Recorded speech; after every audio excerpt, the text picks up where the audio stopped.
দেশ ও সমাজের উন্নয়নে চলচ্চিত্রের মতো শক্তিশালী মাধ্যমকে কাজে লাগানোর আহ্বান জানিয়েছেন তথ্য ও সম্প্রচার মন্ত্রী জহিরুদ্দিন স্বপন। সোমবার বাংলাদেশ ফিল্ম আর্কাইভে আব্দুল জব্বার খান স্মৃতি সংসদ আয়োজিত মুখ ও মুখোশ চলচ্চিত্রে ৭০ বছর পূর্তি উপলক্ষে আয়োজিত বিশেষ অনুষ্ঠানে তিনি এই আহ্বান জানান। মন্ত্রী বলেন, আমরা এখনো অ্যানালগে আটকে আছি। সময়ের পরিবর্তনের সঙ্গে তাল মিলিয়ে ডিজিটালে রূপান্তর জরুরি। চলচ্চিত্র অঙ্গনে সময় উপযোগী করে গড়ে তুলতে সরকার কাজ করছে বলেও জানান তিনি। এ সময় তিনি বলেন, মুখ ও মুখোশের নির্মাতা আব্দুল জব্বার খানের স্মৃতি সংরক্ষণে তার নামে একটি সড়কের নামকরণ হওয়া প্রয়োজন।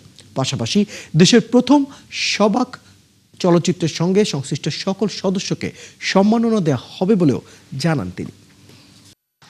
মুখোশকে এবং তার সমস্ত নির্মাতাদের কৃতিত্বকে যদি ধারাবাহিকভাবে প্রবাহিত করতে হয়, তাহলে আমাদের এই পরিবর্তনের মাধ্যমটা বুঝতে হবে এবং এর গতিটা বুঝতে হবে। কিন্তু এ পর্যন্ত সভ্যতার জগতে চলচ্চিত্রের চাইতে কোনো প্রভাবশালী মাধ্যম আসে নাই। রাষ্ট্র, সমাজ, রাজনীতি, ব্যক্তি, গোষ্ঠী, আমরা যারাই সমাজকে ভালো দিকে ধাবিত করতে চাই, তাদের জন্য চলচ্চিত্র হচ্ছে সবচেয়ে শক্তিশালী মাধ্যম।